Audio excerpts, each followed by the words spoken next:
গরমের ছুটিটা শেষমেশ পাওয়া গেল। আমি সুকান্ত, সুকান্ত ভৌমিক, পেশায় একজন স্কুল শিক্ষক। বেথরডাহরি হাই স্কুলে বায়োলজি পড়াই। এই প্রচণ্ড গরমে ছুটিটা পেয়ে একটু স্বস্তি পেলাম আর কি।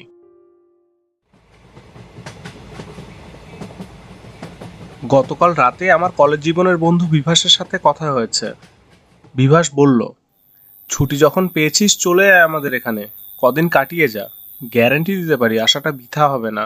আর কিচ্ছু ভাবিনি। সকাল সকাল ব্যাগে কিছুদিনের পোশাক আর আমার লেখা ডায়েরিটা নিয়ে ট্রেনে চেপে পড়েছি। আমার বন্ধু বিভাস পেশায় একজন ডাক্তার।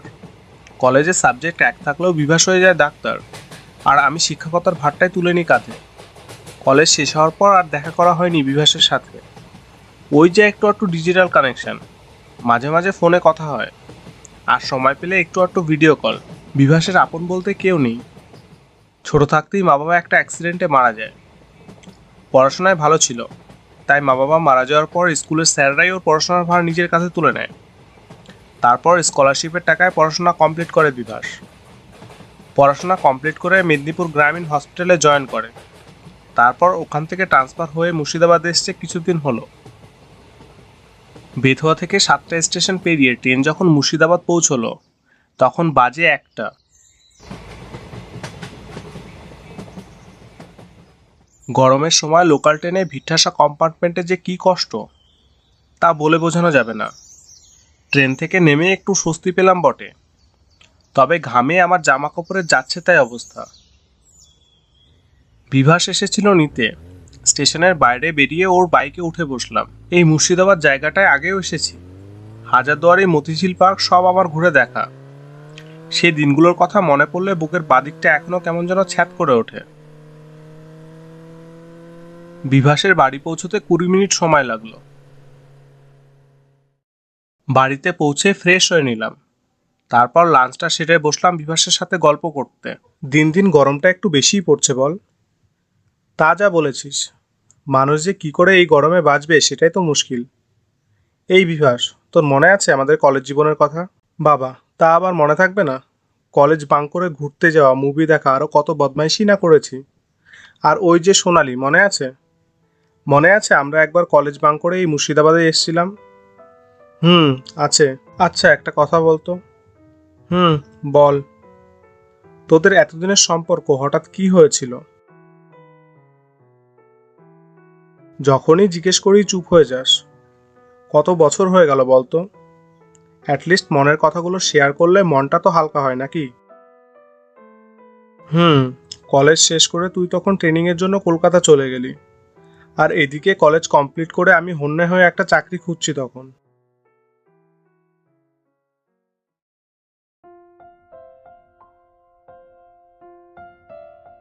আজকের বিকেলটা খুবই সুন্দর, তাই না? তুমি কাছে থাকলে গ্রীষ্মের দুপুর, শীতের মধ্যরাত আর বসন্তের বিকেল সব এক মনে হয়। ওরে বাবা, আর পারি না যে। নাও না, ওঠো। শীতের বিকেল, চুপ করে এক্ষুনি সন্ধ্যা নেমে যাবে। সন্ধ্যার আগে বাড়িতে ফিরতে না পারলে বাবার কাছে বকুনি খেতে হবে। বাবার কথা বলতে মনে পড়লো। বলছি, তোমার বাবাকে কি বলেছিলে? না, বলিনি। বলিনি মানে বলতে চেয়েছিলাম কিন্তু পারিনি। আর কেন পারিনি, কারণটা তুমি জানতে চেয়েও না। সোনালি, আমি তো যথেষ্ট চেষ্টা করে যাচ্ছি, তাই না? চেষ্টা সফল না হওয়া পর্যন্ত বাবাকে কিছু বলা যাবে না। বাবা কিছুতেই রাজি হবে না। উল্টে সব জেনে গিয়ে যদি বাড়ি থেকে বেরোনো বন্ধ করে দেয়, তাহলে যেইটুকু দেখা করতে পারছো সেইটুকু আর পারবে না। তাই এখন বেশি বাড়াবাড়ি করা দরকার নেই।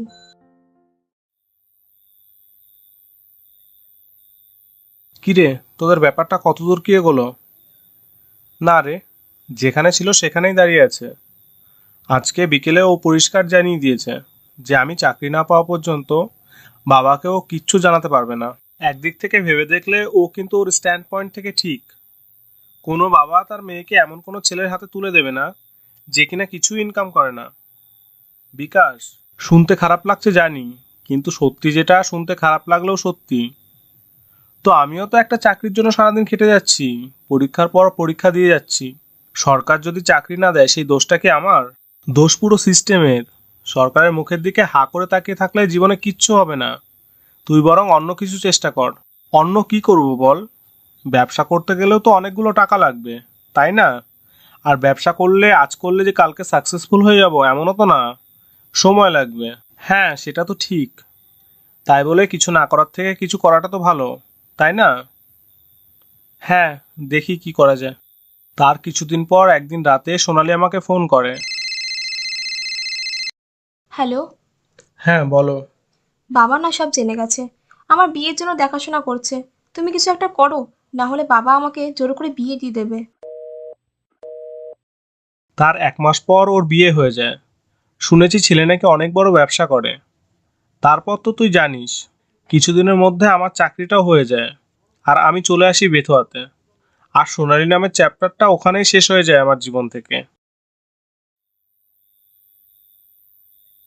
সন্ধ্যার একটু পর বিভাস চা করে নিয়ে আসলো। সোফার সামনে সেন্টার টেবিলে চায়ের কাপটা রাখতেই বিভাসের ফোনটা বেজে উঠল। ফোনটা রিসিভ করলো বিভাস। হ্যালো। সে কি? ওকে, আমি এখনই আসছি। বিভাসকে উত্তেজিত দেখে প্রশ্ন করলাম, কিরে, কি হয়েছে? আর বলিস না, আমার একটা পেশেন্ট হঠাৎ মাথা ঘুরে পড়ে গিয়ে সেন্সলেস হয়ে গেছে।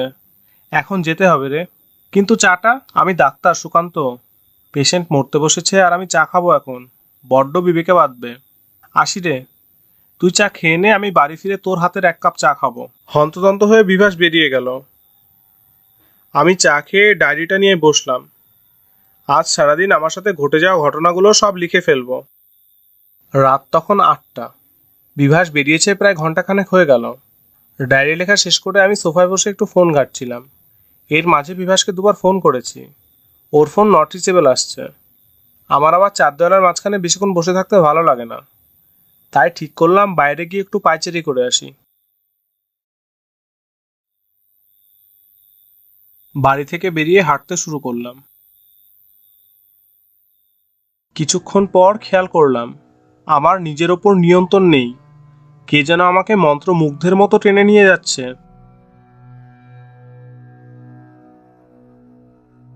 সেই অদৃশ্য শক্তি আমাকে একটা বাড়ির সামনে এনে দাঁড় করালো। আমি বুঝতে পারছি না আমার সাথে কি হচ্ছে। কে আমাকে মন্ত্রমুগ্ধের মতো টেনে আনলো? সুকান্ত। পিছনে ঘুরে দেখলাম সোনালি। সোনালি, তুমি এখন এখানে? অবাক হচ্ছ কেন সুকান্ত? আমার তো এখানেই বিয়ে হয়েছিল। সে নয় বুঝলাম, কিন্তু এত রাতে তুমি এখানে কেন এসেছো? তুমি আসবে তাই। তার মানে? তোমাকে এখানে আমি এনেছি সুকান্ত। তোমার কি মাথা খারাপ হয়ে গেছে? তখন থেকে কি সব বলছো পাগলের মতো? সুকান্ত, তোমাকে আমার কিছু বলার ছিল। কিন্তু এখন এখানে কেউ দেখে ফেললে কি হবে ভেবে দেখেছো? তুমি চিন্তা করো না, আমাকে কেউ দেখতে পাবে না। আমি তোমার বেশি সময় নেব না সুকান্ত, দয়া করে আমার কথাটা শোনো। বেশ, বলো, আমি শুনছি। আমি ভুল করেছিলাম সুকান্ত, সেই ভুলের মাসুল আমাকে জীবন দিয়ে দিতে হয়েছে।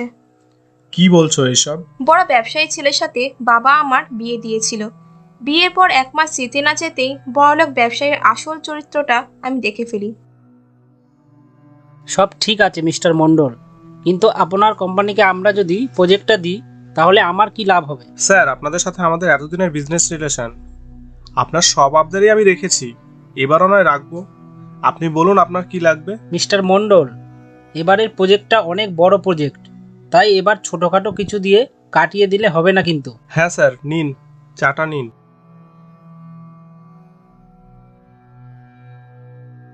নতুন বিয়ে করলেন বুঝি? হ্যাঁ স্যার, এই 1 মাস হলো। ভেরি নাইস, আপনার ওয়াইফ কিন্তু খুব সুন্দর। Thank you sir. স্যার, এই প্রজেক্টের জন্য আমি কিন্তু আপনার যে কোনো ডিমান্ড মেটাতে রাজি। সত্যি? স্যার, আমার কাছে বিজনেসটাই আগে। আমি শুধু একটা জিনিসই বুঝি, সাকসেস।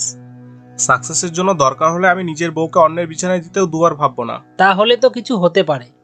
ওকে মিস্টার মণ্ডল, প্রজেক্টটা তাহলে আপনিই পাচ্ছেন।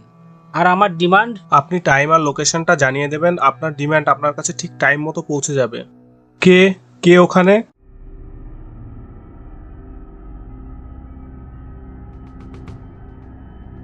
এ কি সোনালি, তুমি? আমি সব শুনে ফেলেছি।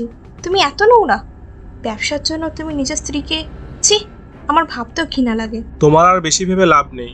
তুমি যখন সব জেনেই গেছো, তখন আর কি করে রিস্ক নিই বলো? স্যার, আপনি তো খুব ভাগ্যবান। আপনি চাওয়া মাত্রই আপনার ডিমান্ড আপনার কাছে চলে এসছে। এবার বাকিটা আপনি বুঝুন। আমি চললাম। সরে যান, সরে যান বলছি, একদম এগোবেন না, একদম আমার কাছে আসার চেষ্টা করবেন না। সরে যান, সরে যান বলছি।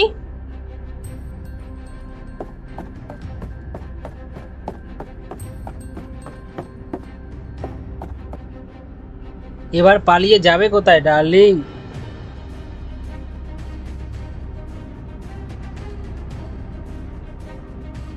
ও মাই গড!